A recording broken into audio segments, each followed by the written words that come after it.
Hi everyone, today we'll be solving LeetCode 278, which is called the first bad version.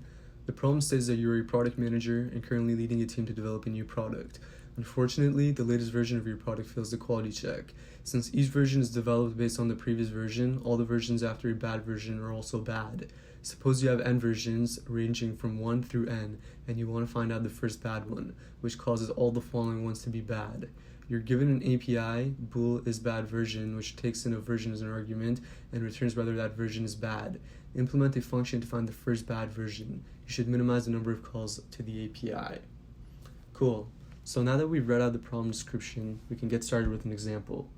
So if n were equal to 6 and our first bad version was equal to 4, it would look like this, where we start from 1 and we're incrementing all the way up to 6. So I'm going to make it abundantly clear which one is the first bad version with this double underline, and then everything after the first bad version is also bad. So these are going to receive a single underline for just being a bad version, sorry. So right away we can see that the bad versions are localized to a specific side. It's all on the right side of this sequence of numbers, right? If we were to figure out like the midpoint of being like around here, everything's to the right, where everything here is good and everything here is bad, right? After the 3. So that should bring to mind right away that we can implement some sort of binary search algorithm here, because we can basically get rid of half the input on every iteration. So let's just write that down. The second thing to be aware of is that this sequence of numbers has a constant common difference of 1, and that's known as basically an arithmetic sequence or arithmetic sequence. An arithmetic or an arithmetic sequence is basically a sequence of numbers in which it has a constant common difference. 1, 2, 3, 4, and 5 is an arithmetic sequence. 1, 3, 5, 7, 9 is also an arithmetic sequence. 5, 6, and 7, and 5, 7, and 9, these are all arithmetic sequences. It doesn't matter what point it starts at or when it ends, it's simply a constant common difference. This is an important concept to understand for this problem because we can use it to find the midpoint. The midpoint of any arithmetic sequence is basically the first number added with the last number divided by 2. So in this case, we're going to be summing 1 and 5, dividing it by 2, and that's 3. And that's the perfect middle. And this one, we'll do 1 and 9, which is 10, divided by 2 is 5. There you go. Moving on to this one, we have 5 plus 7, that's 12. 12 divided by 2 is equal to 6. Finally, we do 5 plus 9 divided by 2 is 14, divided by 2, which is 7. So we can leverage that in this algorithm here. Basically, our midpoint formula is going to be our start plus our end divided by 2. And so that means we'll have to keep track of a start and end point here in our problem. Our start is always going to start off with just start equals 1 in this case, because that's how the problem is modeled, and our end pointer is going to be equal to n initially. And our midpoint is now going to be basically just 1 plus 6 divided by 2 is equal to 3.5. So obviously we need to get this to an integer value, and we'll have to apply some sort of flooring operation to round this down. So floor down to 3. We'll add that as a little side note for when we're typing the code out. Math.floor. So let me put this in black. This is now our midpoint. And this is the perfect place to start for this problem. We passed it into the API now, the I'll call it IBV for short, for is bad version, and we pass in the midpoint, which in this case is 3. This is going to return true or false based on whether it's a good or bad version. In this case, 3 is not a bad version, so it's going to return false. So based on the response we get from the API, that's going to dictate whether we search to the right or left. In this case, since this isn't a bad version yet, we know that we've yet to reach a bad version because all the bad versions are to the right of the first bad version. And so we're going to have to search to the right. And so our pool of candidates is basically now just as 4, 5, and 6. Where this one was the first bad version, and these are all bad versions. So to do this inside of the code, or in general keeping track of our pointers, we'll have to update our pointers, right? So this 4 is now the new start, but that's only possible if we were to increment it, right? And we already have track of the midpoint, which was 3, so all we have to do is start is equal to mid plus 1. And that's 3 plus 1, which is equal to 4. And we keep the end pointer the exact same because it's still the end of the sequence of numbers we're looking at. Now, to find the midpoint, we're going to employ the same formula. The little math dot floor of start plus end over 2. That's 5. And so this is our midpoint. Let's pass that to the API. IBV, add the midpoint, which is 5. It's going to return true. Okay. So now we want to keep track of that because that very well could be the first bad version, right? So let's store in some sort of variable called FBV, which is first bad version, and we're going to assign it to the midpoint, which is in this case 5. Okay.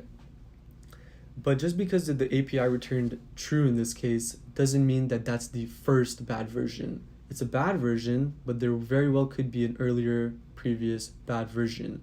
And so now we're going to have to search to the left of this, right? To search for an earlier bad version. And what this is going to entail is setting the end pointer to mid minus 1. Because basically we want to just look at 4 now, right? I'm going to put this over here. Our start pointer is going to remain the same at start equals 4. Our end pointer is going to have to shift to mid minus 1, which was 5 minus 1, which is now 4. And our midpoint is also just going to be that, because if you do 4 plus 4 divided by 2, you just get back 4. Now we're going to pass in this to the API. So IBV at the midpoint, which is now 4, is going to also return true, because that's a bad version, and we can update our first bad version to 4 now. Awesome. And now, since the API returned true, we're just going to repeat the same thing again, and this is where the algorithm ends. So the start remains the same at 4. The end pointer shifts to mid minus 1. Mid was 4, so in this case it's 3. And now we reach a point in which the start pointer is greater than the end pointer. And we only want to be running this whole loop or operation while the start pointer is less than the end pointer. Because now we get into a situation in which we're basically going in reverse or repeating our searches. Because this is what this looks like, where this is our start pointer and this is our end pointer. And this is going to ultimately result in some sort of infinite loop. So I hope that's clear. Let's get to coding this up. So from the whiteboarding session, we determined that the very first thing we need to do is assign our start and end pointers. We can confirm this from the problem description real quick. The first number in the sequence is 1, and the final number in the sequence is n. We can also initialize our first bad version variable, which we'll be returning in the end. Initially it's null, but we'll be reassigning it. Now we can set up our loop in which we'll be performing the operations of finding the midpoint, calling the API, and moving the start and end pointers accordingly. So from the whiteboarding session, we saw that eventually the start pointer will be ahead of the end pointer, and that'll cause an infinite loop and repeats. And to avoid all that is to simply make the while loop condition start is less than or equal to end. We can calculate the midpoint now. That's as simple as doing a math.floor on a start plus end and dividing that by 2. Now we can call the API is bad version on this midpoint, and if that returns false, then we've yet to reach a bad version, and we'll have to search to the right of this midpoint for the bad versions. So that's as simple as just reassigning the start pointer to mid plus 1. Otherwise, we found a bad version, and we'll store that as potentially being our first bad version, because it could very well be. And then we're going to search to the left of this midpoint to see if we can find an earlier bad version. So that entails reassigning the end pointer to mid minus 1. Okay, and then at the very end, we just return the first bad version. Cool. Now let's give this a run. Awesome. And if we submit it,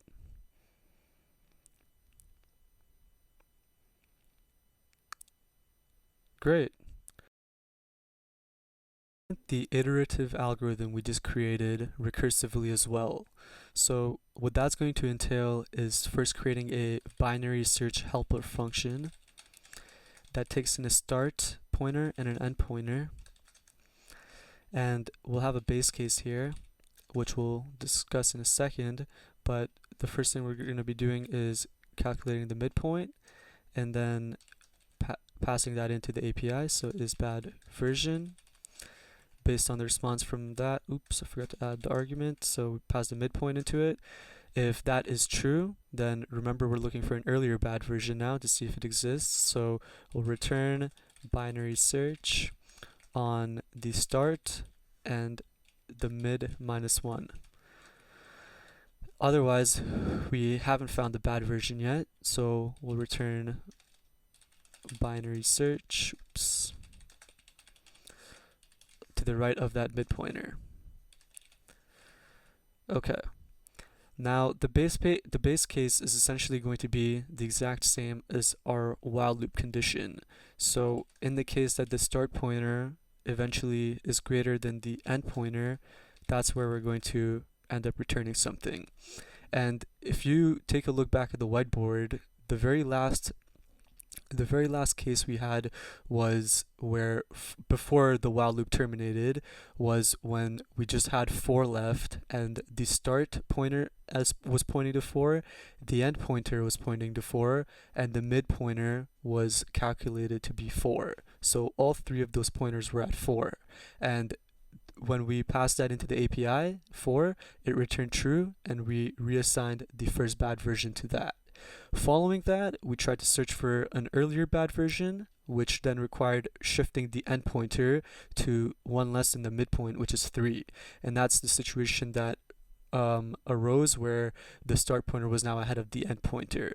And so the last valid pointer was the start pointer, which was also the mid pointer and the end pointer, and that's what was assigned to the first bad version. So kind of reverse engineering that, we're just going to assume, or we're just going to return the start pointer when this case arises in which the start pointer is ahead of the end pointer, because that's only going to arise when you're trying to search for an earlier bad version than what you've so far discovered, right? And we basically just want to return the last valid pointer at that point. If we then just go right here and return binary search on 1 through n and give this a run. Awesome, and submit it. Perfect.